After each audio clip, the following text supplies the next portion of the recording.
Le sang coulait encore de ma gorge entaillée quand j'ai compris que c'était fini.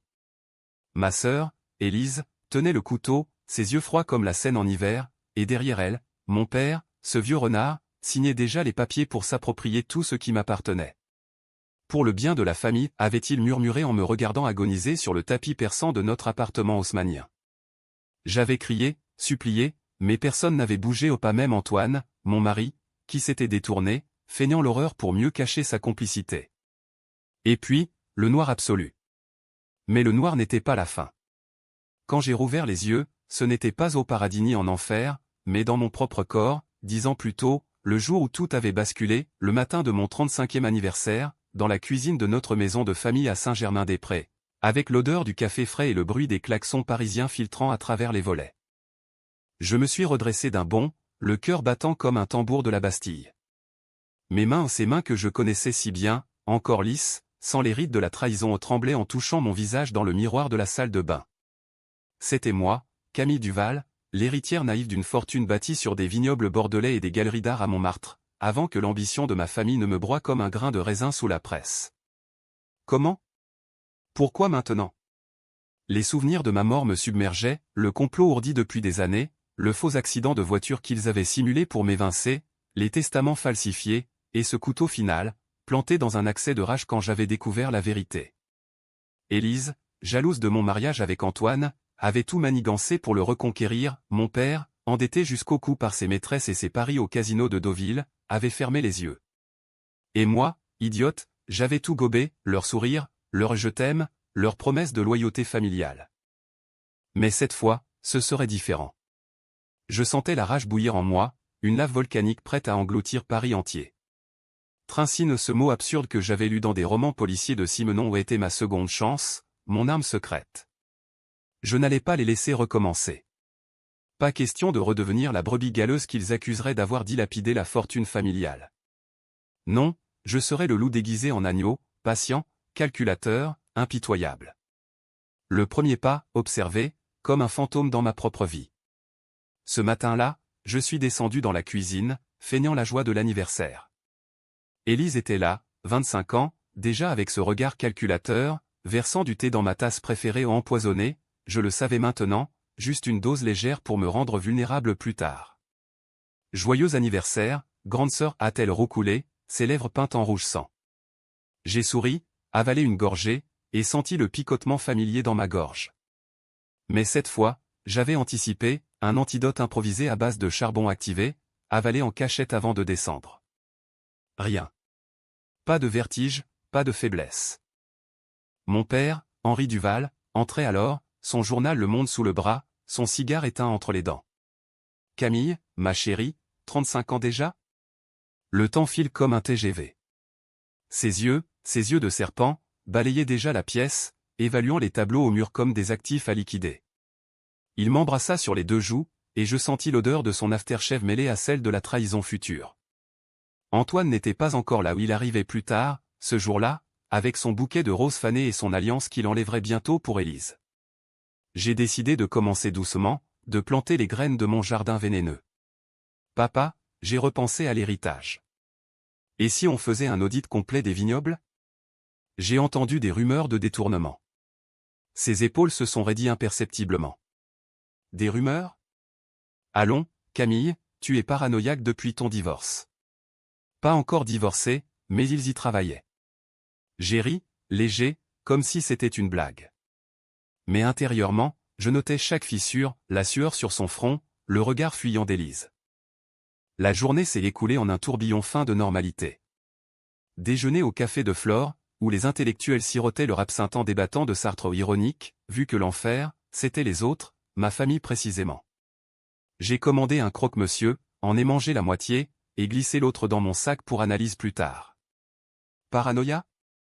Non, prudence. Le soir, réception à la maison, cousin, oncle, la crème de la bourgeoisie parisienne, tous venus lécher les bottes des Duval. Antoine est arrivé, bel homme aux cheveux châtains, costume sur mesure de chez Hermès, et m'a embrassé comme si j'étais son monde entier. Tu es radieuse, Camille. Radieuse? J'aurais pu vomir. Je savais qu'il couchait déjà avec Élise, dans les alcôves sombres de l'hôtel Lutetia, planifiant ma chute pour s'emparer de ma part dans la galerie d'art. J'ai dansé avec lui un valse lente, mes doigts serrés sur son épaule, imaginant déjà comment je le briserais. Et si on adoptait, ai-je murmuré à son oreille. Il a pâli, il n'avait pas prévu d'enfant, pas avec moi en travers du chemin adopté? Pourquoi pas plus tard? Plus tard, quand je serai morte. La nuit venue, seul dans ma chambre aux tapisseries Louis XV, j'ai sorti mon téléphone, un iPhone dernier cri, modèle 2015, si qu'un comparé à celui de ma mort. J'ai ouvert un compte bancaire secret, transféré discrètement 10 000 € des vignobles, juste pour tester les eaux. Alerte immédiate, mon père avait déjà mis en place des surveillances. Un texto, qu'est-ce que c'est que ça, Camille? J'ai répondu, un investissement personnel. Ne t'inquiète pas. Mais je m'inquiétais, oh oui. Le lendemain, j'ai pris rendez-vous avec un avocat, Maître Laurent, un requin de la place Vendôme connu pour avoir ruiné des dynasties. Je veux un testament verrouillé, lui ai-je dit au téléphone, avec clause de suspicion en cas de décès suspect. Il a ri, vous vous préparez à une guerre familiale, Madame Duval? Guerre? C'était une apocalypse. Les jours suivants, j'ai plongé dans les archives familiales, ces boîtes poussiéreuses dans le grenier, remplies de lettres jaunies et de contrats froissés. Là, le premier secret, mon grand-père n'était pas mort d'une crise cardiaque en 1990, comme on me l'avait raconté. Empoisonné par mon père, pour s'emparer des vignobles. La preuve? Une lettre anonyme, cachetée à la cire, accusant Henri de détournement et de meurtre. Élise l'avait trouvé enfant, et c'était ça qui l'avait rendu aigri, prête à tout pour surpasser la tâche paternelle. J'ai photocopié tout, caché dans un coffre à la banque. Mon plan se dessinait, et exposait le passé pour détruire le présent. Mais la tension montait. Lors d'un dîner familial, Élise a glissé, « Camille, tu sembles changer. » Plus. Froide. Froide? Attends de voir le blizzard que je vais déchaîner. Antoine, sentant le vent tourner, a tenté de me reconquérir, dîner aux chandelles autour d'argent, bijoux de chez Cartier. Je t'aime, Camille. Oublie ses doutes. Je l'ai laissé faire, enregistrant chaque mot sur un dictaphone caché. La nuit, seul, je revivais ma mort, le couteau, le sang, leurs rires étouffés après mon dernier souffle. La rage me consumait, mais je la canalisais en stratégie. J'ai contacté un privé, un ex-flic de la PJ, pour surveiller Élise. Rapport quotidien, rendez-vous avec Antoine au parc des Buttes-Chaumont, transfert d'argent suspect vers des comptes offshore à Monaco. Parfait. Le piège se refermait. Un mois après mon retour, le premier coup, j'ai divulgué une rumeur anonyme sur les détournements de mon père à un journaliste du Canard enchaîné. Scandale modéré, mais suffisant pour que les actionnaires des vignobles s'agitent. Henri a hurlé au téléphone, « C'est toi, hein? Ta jalousie maladive. » J'ai nié, innocente, les larmes aux yeux. Élise, elle, a fouillé ma chambre cette nuit-là où je l'ai entendue, feignant le sommeil. Elle a trouvé rien, mais emporté une boucle d'oreille, pour la faire fondre plus tard en preuve contre moi. Amateur. La tension culminait lors d'une soirée gala à l'Opéra Garnier. Robe de soirée, diamants, et sous la musique de Verdi, les murmures de trahison. J'ai dansé avec un cousin distant, Lucien, qui m'a confié, « Ton père est au bord de la ruine, Camille. Il emprunte à des requins. » J'ai souri, « Vraiment? Il faut l'aider. » Mais intérieurement, je jubilais. Antoine, ivre, m'a plaqué contre un mur dans les coulisses, « Arrête de fouiner, ou tu le regretteras. » Menace directe. J'ai ri, regretté. Comme la dernière fois. Il a blêmi, comment savait-elle? Le doute s'insinuait. Les semaines suivantes furent un ballet macabre de faux-semblants. Paris, avec ses boulevards haussmanniens et ses cafés enfumés, devenait mon échiquier. J'ai investi dans une petite agence de détectives, sous un nom d'emprunt, Claire Moreau, une veuve discrète. Ils ont creusé, les comptes d'Élise révélaient des dépenses extravagantes, bijoux achetés à l'insu de tous, et un prêt secret à mon père pour couvrir ses dettes de jeu. Le twist? Antoine était impliqué financièrement, il avait hypothéqué notre appartement commun pour financer le projet Élise. La trahison n'était pas seulement charnelle, c'était un cartel familial, uni par l'avidité. J'ai compilé les preuves, emails interceptés, relevés bancaires piratés légalement via mon avocat. Chaque nuit, je relisais ma mort, le sang sur le tapis, les yeux d'Élise brillants de triomphe. Pour nous, Camille. Pour la famille. Famille? Un ramassis de vipères. Mon premier acte de vengeance controversé vint lors d'un week-end à Bordeaux, aux vignobles familiaux. L'air chargé d'odeurs de terre rouge et de raisins mûrs, j'ai convoqué une assemblée d'actionnaires sous prétexte d'expansion. Mon père, suspicieux, y assista, flanqué d'Élise en tailleur chic. Camille a des idées brillantes, mentit-il pour sauver les apparences. J'ai présenté un rapport falsifié au pas tout à fait faux, juste amplifié accusant subtilement Henri de malversation. Papa, ces écarts budgétaires. Il faut enquêter. Les actionnaires, ces bourgeois bedonnants, hochèrent la tête. Élise pâlit, c'est absurde. Tu inventes pour te venger de quoi? De ma mort, ai-je pensé. Dehors, sous les chênes centenaires, j'ai confronté Antoine, isolé. Je sais pour les copies de clés, dis-je calmement. Il sursauta dans ma vie précédente, ils avaient dupliqué mes clés d'appartement pour fouiller, planter des preuves de folie. Quelles clés? Tu délires. Je souris, vérifie ton téléphone. J'ai les photos.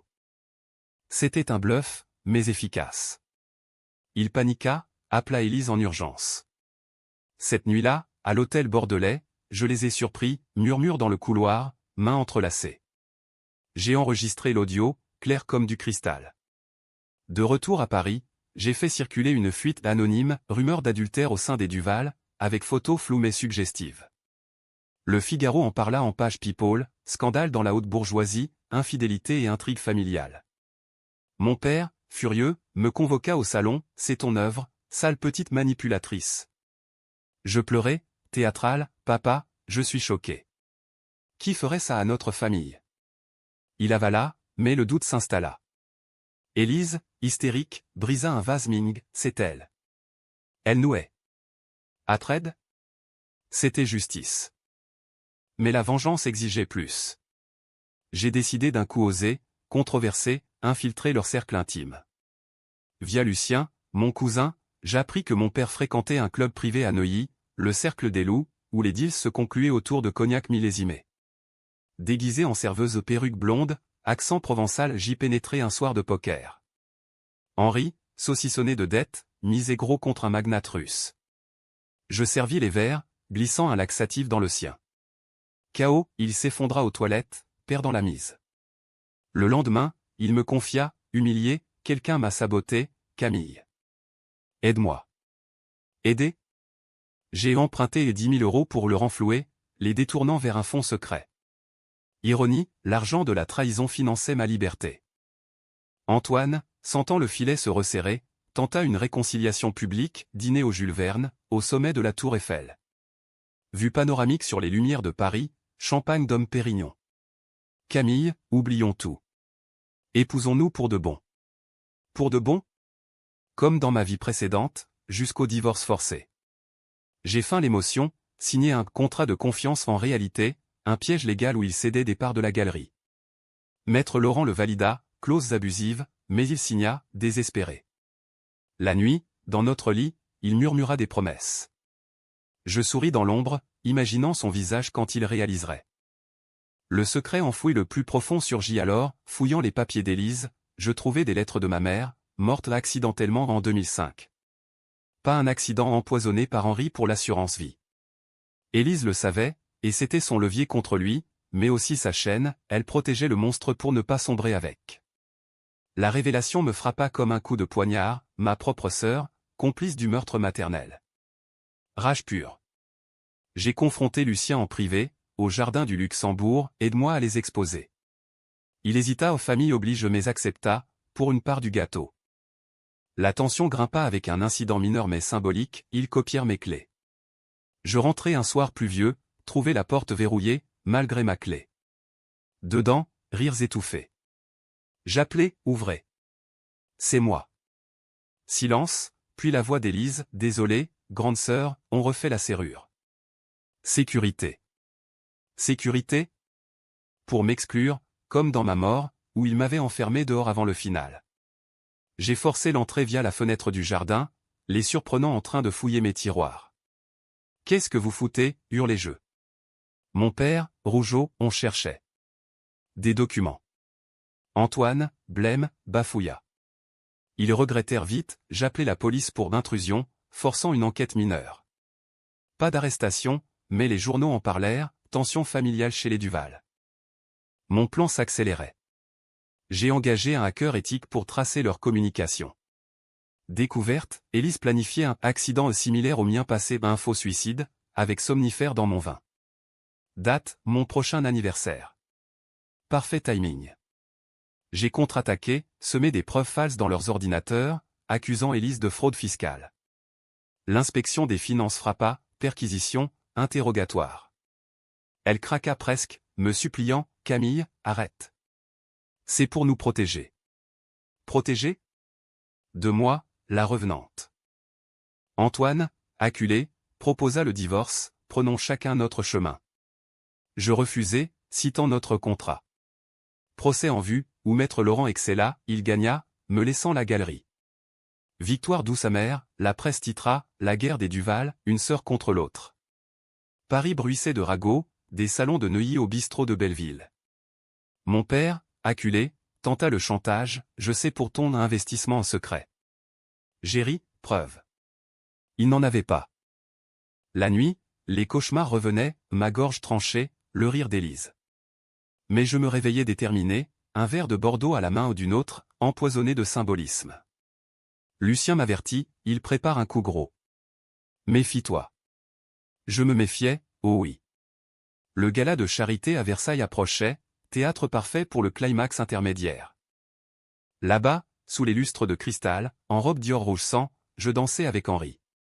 Papa, parlons vrai. Les vignobles coulent. Vent à part. Il siffla, jamais. C'est mon empire. Empire ? Un château de cartes. Élise, en verre émeraude, s'approcha, verre à la main. À ta santé, Camille.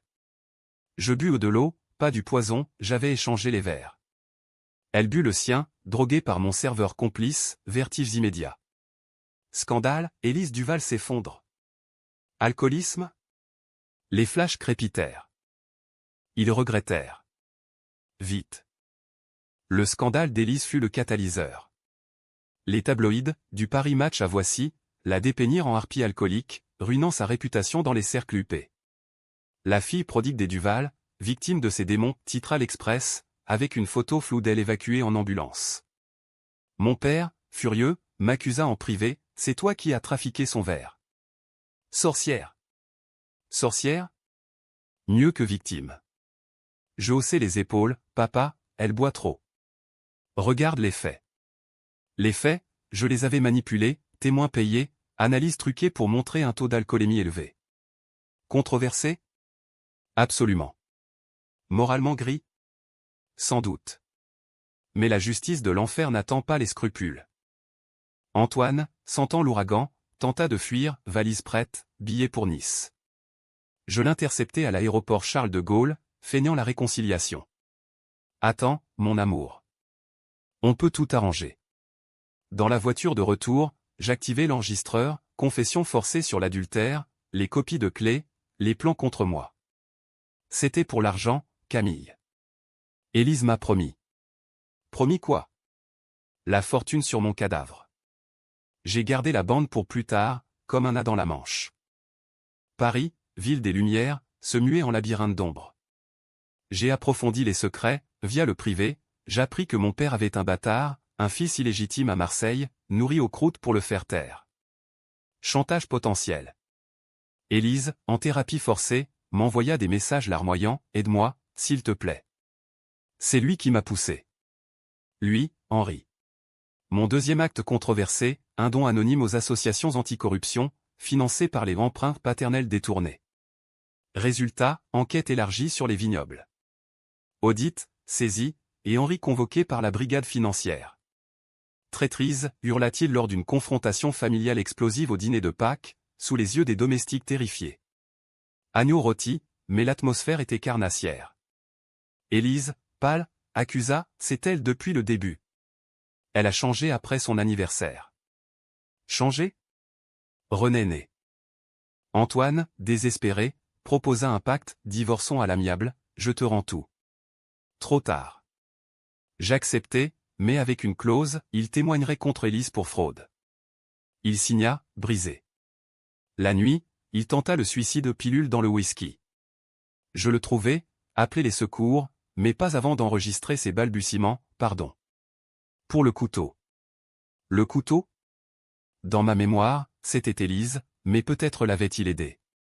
Twist mineur, il était plus coupable que je ne pensais. La tension atteignit un pic lors d'une audience préliminaire pour les fraudes. Tribunal de la rue de la Cité, air chargé d'humidité sécane. Henri, costume froissé, jura innocence. Je témoignai, honnête, mon père est un homme bon, mais les chiffres mentent. Les juges hochèrent. Élise, en tailleur noir, me foudroya du regard. Après, dans le couloir, elle siffla, tu paieras, Camille. Comme maman. Maman. Le secret ultime. Je souris, maman savait pour tes petits jeux avec papa. Elle blêmit, s'effondra en sanglots. Victoire psychologique. Mais la vengeance exigeait du sang métaphorique, pour l'instant. J'ai orchestré une fuite du testament falsifié de ma vie précédente, documents scannés, envoyés à un blogueur influent. Buzz immédiat, les Duval et le complot mortel? Pas de nom, mais les insinuations suffirent. Mon père, parano, engagea des gorilles pour me protéger en réalité, surveiller. Un soir, à Montmartre, près du Sacré-Cœur, l'un d'eux m'aborda, Madame Duval, votre père veut parler. Kidnapping soft? Je feignis la peur, mais activai mon traceur GPS. Rendez-vous forcé dans un entrepôt désaffecté le long de la Seine. Là, Henri, entouré de sbires, me confronta, arrête ça, ou je te détruis. Détruis? Comme ma mère, comme moi. Je ris, tu l'as déjà fait, papa. 2 fois. Révélation choc, je lui montrai la lettre du grand-père. Ses yeux s'écarquillèrent. Où as-tu trouvé ça? Dans les ombres, comme toi. Il tenta de l'arracher, bagarre, et un sbire me frappa aux côtes fêlées. Police alertée par Lucien, arrestation pour agression. Titre, violence domestique chez les Duval. Ils regrettèrent, oh oui, mais le vrai regret viendrait. Élise, seule, tenta une alliance, café au Procope, historique café des Lumières.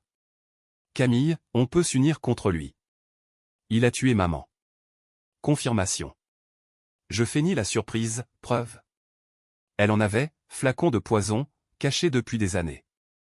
Échange, elle me le donnait, je l'épargnais. Mensonge.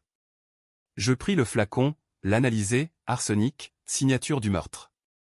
Mais au lieu de l'aider, je le gardai pour le twist final. Antoine, libéré de l'hôpital, supplia, laisse-moi partir. Je le laissai avec une lettre d'aveu signée, déposée chez le notaire. Divorce final, mais ruineux pour lui, il perdit tout, finit clochard près de la gare du Nord. Ironie poétique. La préparation du climax, mon anniversaire approchait, date fatidique. J'invitai la famille à une réconciliation au chalet de Megève, Alpes françaises, neige étincelante masquant les ténèbres. Voyage en train, compartiment privé, tension palpable. Pour guérir nos plaies, dis-je. Plaies? Les leurs saigneraient bientôt.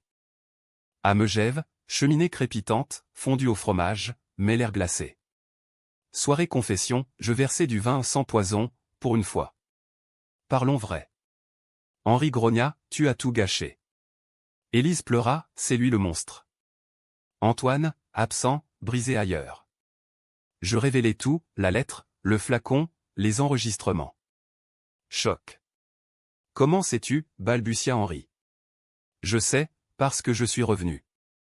Hallucination? Non. Twist partiel, ils pensèrent à la folie. Mais je montrai les preuves, une à une. Panique. Henri tenta de m'étrangler, salope. Tu vas crever encore. Encore? Il se trahit. Lutte, je me défendis avec un tisonnier au cou à la tête, non létal. Police alpine, arrestation multiple. Mais le vrai coup pendait. Le chalet de Megève devint un théâtre d'opéra wagnérien, cris, pleurs, sirènes hurlant dans la nuit enneigée. La gendarmerie arriva, flocons collant à leurs uniformes bleus, menottes cliquetant comme des chaînes du destin. Henri, saignant du crâne, hurla, c'est elle la folle. Elle invente tout. Élise, prostrée, murmura, maman. Le poison. Antoine, joignable par téléphone depuis Paris, balbutia des aveux incohérents. Moi, Camille la revenante, je restais calme, dossier en main, preuves irréfutables, chaînées comme les Alpes. Messieurs, voici la vérité des Duval. Le capitaine, moustachu et sceptique, emporta tout, flacon, lettres, enregistrement. Nuit en garde à vue pour moi aussi aux suspicions mutuelles mais libéré à l'aube, Lucien ayant payé caution. Retour à Paris, train de nuit, paysage alpin cédant aux lumières de la capitale. Mon reflet dans la vitre, yeux hantés, mais victorieux. La presse explosa, meurtre au sein des Duval. Héritière révèle complot familial. Interview refusée, mais fuite contrôlée via mon avocat. Paris, ma ville bien-aimée, bruissait de mon nom, héroïne ou manipulatrice? Les salons débattaient, Camille Duval, victime ou vengeresse?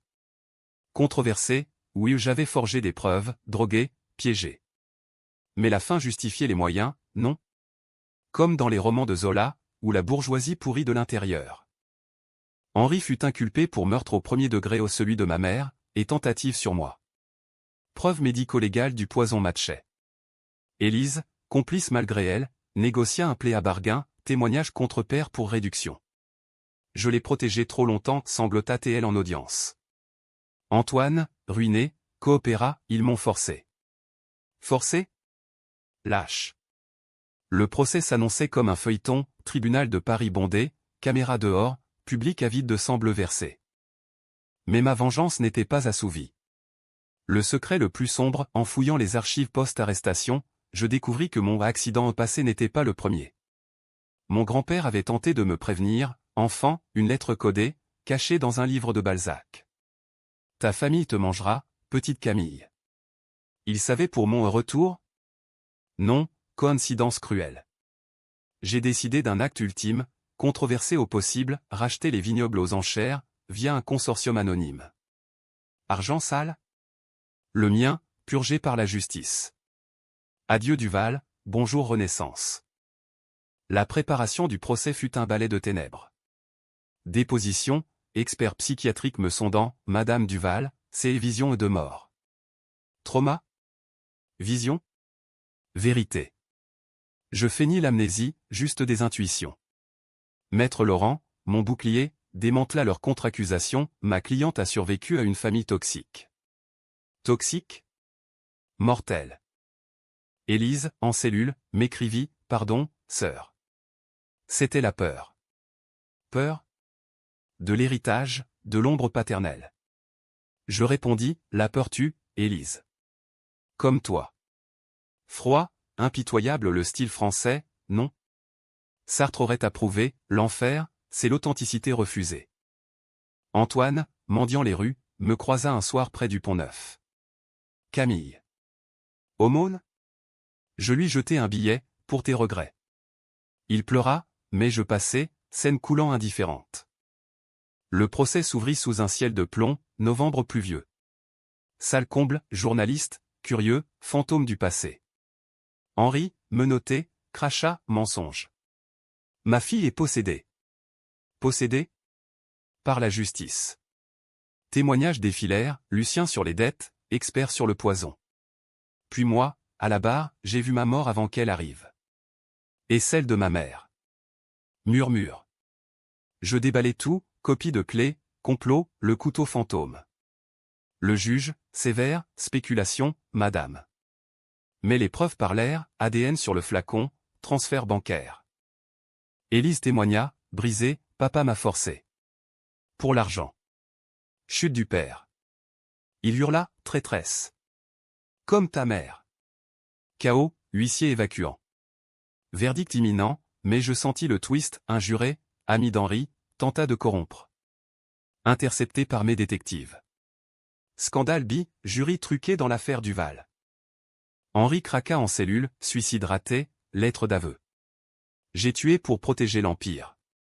Camille. Elle sait trop. Trop? Tout. Élise, libérée sous caution, me confronta au parvis Notre-Dame, finissons ça. Fini? Pas encore. Elle avoua, le couteau, c'était moi. Mais Antoine l'a tenu. Double trahison. Je la laissai partir, poison en poche au nom, justice légale. Paris hivernal, guirlande de Noël masquant la pourriture. J'achetai la galerie, la transformai en musée de l'art maudit, tableau de Goya, thème de vengeance. Ouverture, gala, Élise invitée au pour l'humilier. Elle vint, ombre d'elle-même. Bravo, sœur. Sœur? Relique. Mais la tension persistait, menaces anonymes, tu mourras encore. Henri? De sa tombe anticipée. Je renforçais la sécurité, vivais dans l'attente. Le climax approchait, audience finale, où tout basculerait.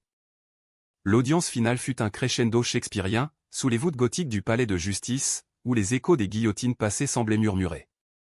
Décembre, air froid comme la lame d'un couteau, public figé dans l'anticipation. Henri, vieilli de 10 ans en quelques mois, entra menotté, regard vitreux l'aveu l'avait brisé. Élise, en tailleur gris, évita mes yeux. Antoine, témoin distant, bafouilla depuis la salle. Moi, en noir absolu, comme à un enterrement, attendis mon tour. Le juge, voix tonnante, Madame Duval, votre témoignage final. Je montai, cœur battant non de peur, mais d'exultation contenue. Excellence, mesdames et messieurs, cette famille n'est pas unie par le sang, mais par le poison. Silence de mort. Je déroulai le fil, la mort de ma mère, empoisonnée pour une assurance de 2 millions, les tentatives sur moi, somnifères, faux accidents, les copies de clés pour planter des preuves de schizophrénie. Ils m'ont tué une fois. J'ai survécu par miracle ou justice divine. Murmure. Je jouai l'enregistrement d'Antoine, le couteau. Pour la finir. Élise sanglota. Henri hurla, mensonge. Elle est folle. Fou. Visionnaire. Twist final, le coup de théâtre, je révélai le bâtard de Marseille, convoqué comme témoin surprise. Pierre Duval, 40 ans, ouvrier au port, yeux comme les miens. Mon père m'a payé pour me taire. Mais j'ai vu les lettres, il a tué grand-père aussi. Triple meurtre. La salle explosa, flash, cri, le juge martelant son marteau. Henri s'effondra, infarctus emporté en civière, mourant en cellule cette nuit-là. Mort naturelle? Ou karma vénéneux? Élise, inculpée comme complice, plaida coupable, 20 ans ferme. Camille, je regrette. Regret? Tardif. Antoine, pour trahison financière, 10 ans avec sursis ruiné, exilé à Lisbonne, mendiant virtuel. Verdict, justice rendue. Moi, acquitté, héritière incontestée. Mais le vrai twist vint post-procès, seul dans l'appartement haussmannien, vidant les tiroirs d'Élise, je trouvai une lettre à moi, datée de ma mort passée. Si tu reviens, grande sœur, sache que je t'aimais. Mais la famille d'abord. Aimer? Dans la trahison. Larmes, pour la première fois, BKCH, car la vengeance n'efface pas le vide. Paris printanier, vignoble racheté, galerie florissante. J'adoptai, comme promis, une petite orpheline, prénommée Liberté. Noces avec Lucien, cousin loyal ou amour vrai, pas complot. Mais les nuits, les ombres, tu paieras encore. Fantôme? Ou Élise, en tôle, jurant revanche. Qu'as-tu cohu? Surface oui, empire reconquis, justice servie. Mais en profondeur, BKCH, la famille détruite, moi hanté par le sang. Comme Dumas l'écrivait, la vengeance est un plat froid et empoisonné. Pourtant, en levant mon verre de Bordeaux au café de Flore, je souris, ils avaient regretté. Vite. Et pour toujours.